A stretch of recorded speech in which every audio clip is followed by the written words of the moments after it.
Hello, आज का हमारा टॉपिक रहेगा मेनिंजाइटिस। मेनिंजाइटिस होता क्या है? सबसे पहले तो मेनिंजाइटिस एक गंभीर बीमारी है जिसमें ब्रेन और स्पाइनल कॉर्ड की ढकने वाली जो झिल्ली होती है उसमें सूजन आ जाती है। ये बीमारी बैक्टीरिया, वायरस, फंगस या अन्य संक्रमण या अन्य डिजीज से हो सकती है। ये चार टाइप की होती है, मतलब चार प्रकार के होता है।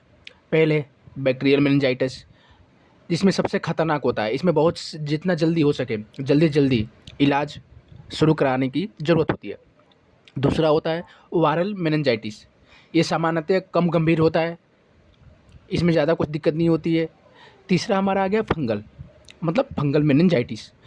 ये फंगस के कारण ह्यूमन में होता है। ये अधिकतर कम देखा जाता है या रेयर केस में ये देखने को मामला मिलता है। चौथा हमारा है ट्यूबरकुलोसिस मेनिंजाइटिस, मतलब टीबी मेनिंजाइटिस। टीबी इन्फेक्शन के कारण होने वाला ये मेनिंजाइटिस या बीमारी है। इसके कुछ मुख्य कारण या सिम्टम्स है। इनके कुछ मुख्य सिम्टम्स है, जिसमें अगर जिसको मेनिंजाइटिस है तो उसको बुखार आना, सर बहुत तेज़ तेज़ से दर्द करना, सर फटना, गर्दन में अकड़ या गर्दन में खिंचाव आना, उल्टी होना, जी मचलाना, तेज़ रोशनी से परेशानी होना, कभी कभी बेहोश हो जाना, अनकॉन्शियस हो जाना, सीजर्स आने। ये ज़्यादातर छोटे बच्चे, जिसको नवजात शिशु में या कम उम्र के बच्चों में देखने को मिलता है या देखा जाता है। ठीक है, हम जानेंगे मेनिंजाइटिस कैसे फैलता है। ठीक है, सबसे पहले तो खांसने या सीखने से,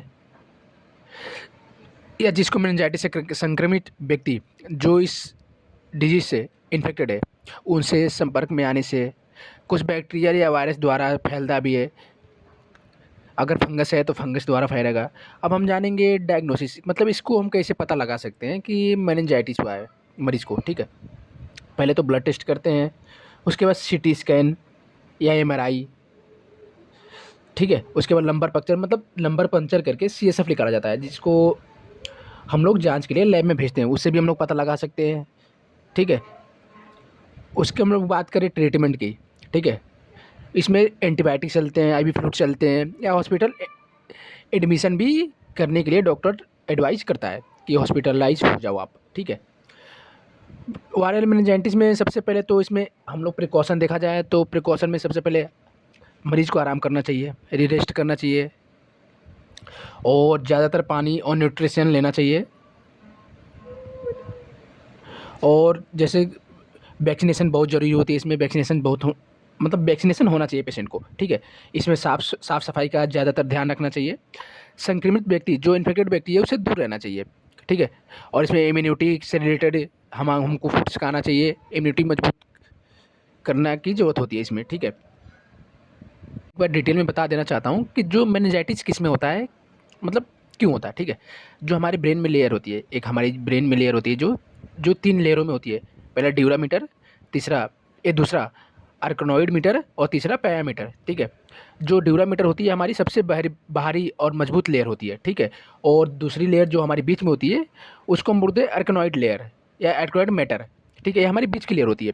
और तीसरा पैरामीटर जो हो गई हमारी सबसे अंदर वाली जो होती है लेयर होती है, ये बहुत पतली लेयर होती है। ठीक है, एक एक पारदर्शी और पतली लेयर होती है। ठीक है, इन्हीं लेयरों के बीच में सेरेब्रल फ्लूइड या स्पाइनल फ्लूइड्स, जिसको हम लोग सीएसएफ बोलते हैं। ठीक है, वो इसमें होता है, जो कि ब्रेन को सुरक्षा देता है या ब्रेन को प्रोटेक्ट करता है। ठीक है, जब इन लेयरों में इन्फेक्शन या इन्फ्लेमेशन या मतलब जैसे अगर हम साफ लैंग्वेज में बता दें आपको, तो जैसे इन लेयरों में सूजन हो गया या इन्फ्लेमेशन हो गया तो उसे हम लोग मेनिंजाइटिस कहते हैं।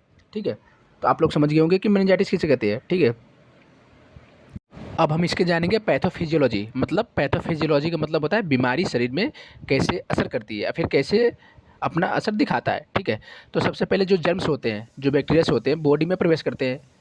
उसके बाद ये ब्लड स्ट्रीम को या ब्लड स्ट्रीम में फैलाते हैं या फैल जाते हैं, चारों तरफ से कवर करते हैं। ठीक है, उसके बाद हमारा आता है कि ब्लड ब्रेन में बैरियर क्रॉस करते हैं। ठीक है, मेनिंजाइटिस में इन्फ्लामेशन करते हैं। उसके बाद सीएसएफ प्रेशर को बढ़ाना स्टार्ट कर देते हैं।